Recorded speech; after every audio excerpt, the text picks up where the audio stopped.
안녕하세요. 영훈국어입니다.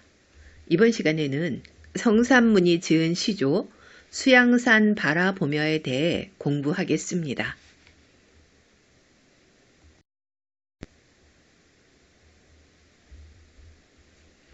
수양산 바라보며 이제를 한하노라.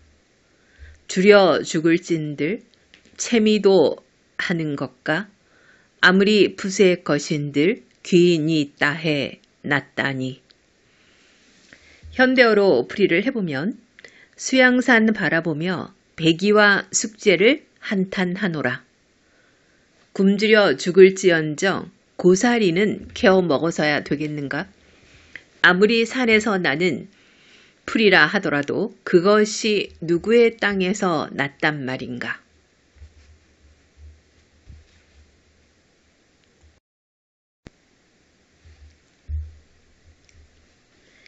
이 시조를 지은 성삼문은 1418년에 태어나 1456년에 생을 마감했습니다. 성삼문은 목숨을 바쳐 신하의 의리를 지킨 사육신의 한 사람으로 수양대군이 단종을 몰아내고 왕위에 오르자 단종 복위를 계획했으나 발각되어 극형을 받았습니다. 세조를 왕으로 인정하지 않은 성삼문은 세조가 지급한 녹을 하나도 손대지 않은 채 곡간에 쌓아두었고 세조에게 보낸 장계에 신이라는 글자를 단 한 번도 쓰지 않을 정도로 단종에 대해 절개를 지켰다고 합니다.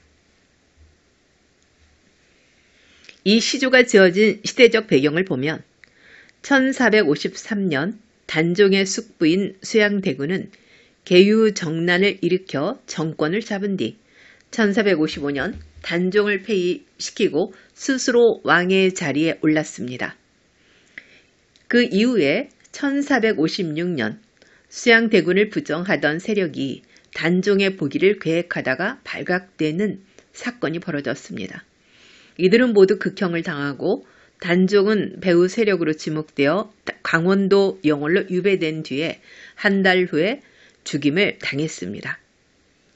이 시조는 수양대군이 단종을 폐위시키고 스스로 왕위에 오르자 수양대군을 임금으로 섬길 수 없다는 의지를 표현하기 위해 지은 절의가입니다.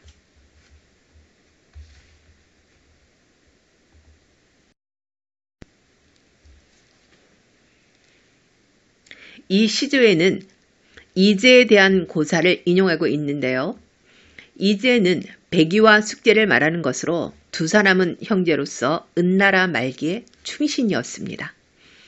당시에 은나라 주왕이 폭정을 일삼자 그 신하였던 무왕이 혁명을 일으켰습니다. 배기와 숙제는 신하가 임금을 치는 것은 인의에 위배되는 것이라 해서 이를 반대했지만 무왕은 듣지 않고 주왕을 제거하여 은나라를 멸망시키고 새로운 왕조인 주나라를 세웠습니다. 이에 실망한 두 사람은 주나라 곡식 먹기를 거부하고 수양산에 들어가 몸을 숨기고 고사리를 캐어먹고 지내다가 굶어 죽었습니다. 그 이후에 배기와 숙제는 지조와 절개를 대표하는 인물로 전해 내려오고 있습니다.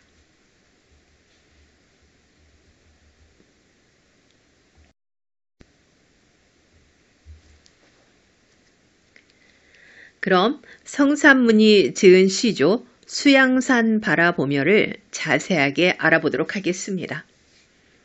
먼저 초장부터 보면 수양산 바라보며 이제를 하나노라. 수양산을 바라보며 배기와 숙제를 한탄하노라. 화자는 수양산을 바라보며 이제를 한탄하고 있습니다. 이제는 배기와 숙제를 가리키는 것으로 지조와 절개의 상징인 배기와 숙제를 향해서 화자는 원망과 한탄의 정서를 드러내고 있습니다. 충절의 상징인 이제를 화자가 왜 원망하는지 호기심을 유발하고 있는 부분이죠. 수양산은 두 가지 의미를 가지고 있는데요.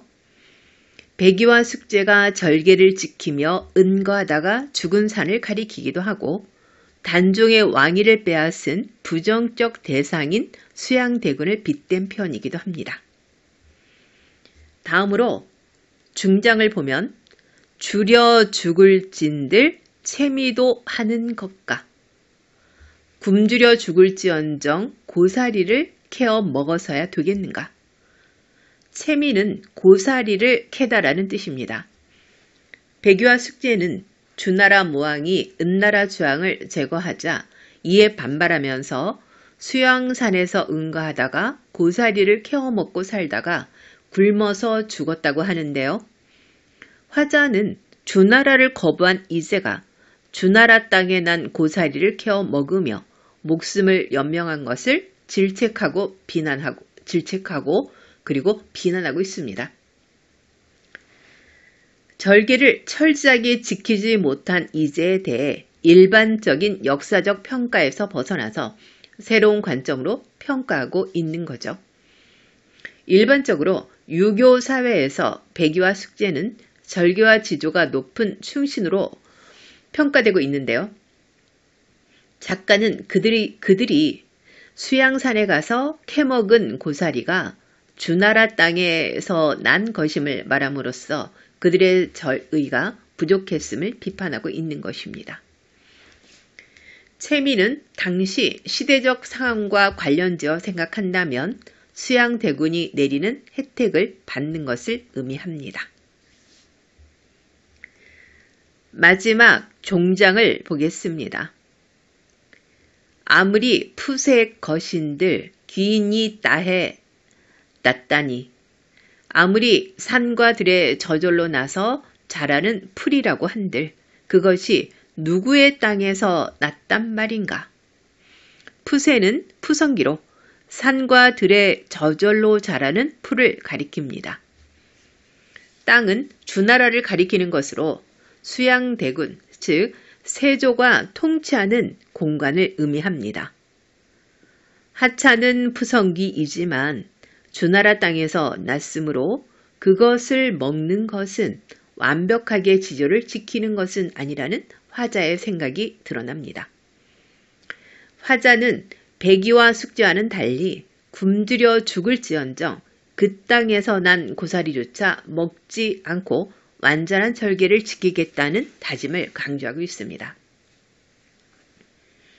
백유와 숙제가 고사리를 캐어 먹은 것을 비판함으로써 그들보다 더 강한 신념으로 절개를 지키겠다는 의지를 드러내고 있는 겁니다. 이것은 수양대군이 주는 녹봉을 받지 않고 지조를 지키겠다는 의지를 부각하는 것인데요. 실제로 작가인 성삼문은 단종의 왕위를 찬탈한 세조를 부당하게 여겨서 세조가 지급한 녹을 하나도 손대지 않은 채 곳간에 쌓아두었다고 합니다. 이 작품의 작가 성삼문은 사육신 중의 한 명으로 세조의 단종 폐위에 항거하다 처형을 당한 인물입니다. 이 작품에서 상식을 뒤집는 표현과 우회적인 표현으로 자신의 의지를 드러내고 있습니다. 세조의 단종 폐위에 항거한 작가의 굳은 의지를 백이와 숙제와 비교하면서 강조하고 있는데요. 일반적으로 은나라의 백이 숙제는 주나라의 녹봉을 받지 않겠다며 수양산에 응거함으로써 절개를 지킨 충신의 대명사로 언급되지만 작가는 그들이 수양산에서 캐어먹은 고사리 역시 주나라 땅에서 난 것이므로 그들의 절개가 부족했다고 비판합니다. 이를 통해 자신이었다면 그런 고사리조차 캐어 먹지 않았을 것이라며 자신의 절의를 더욱 부각하고 있는 것입니다.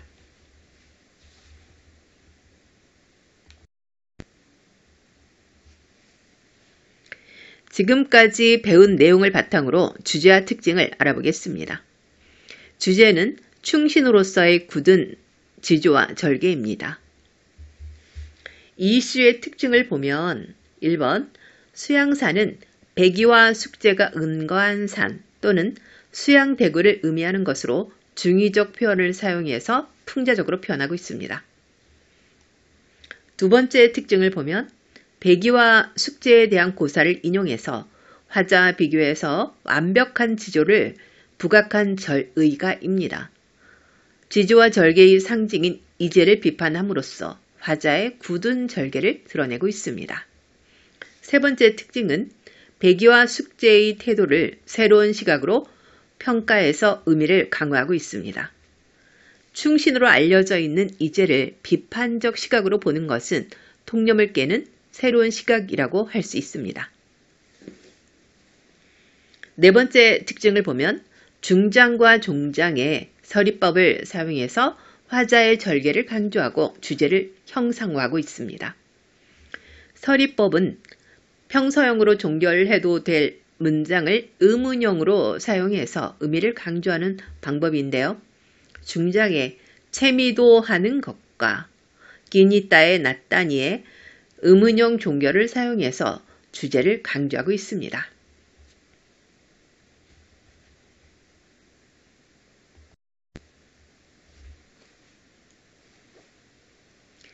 이번 시간에는 성산문이 지은 시조 수양산 바라보며를 공부했습니다. 강의를 보시고 구독과 좋아요를 눌러주시면 다른 강의를 제작하는 데 큰 힘이 됩니다. 오늘도 공부하느라 수고 많이 하셨습니다.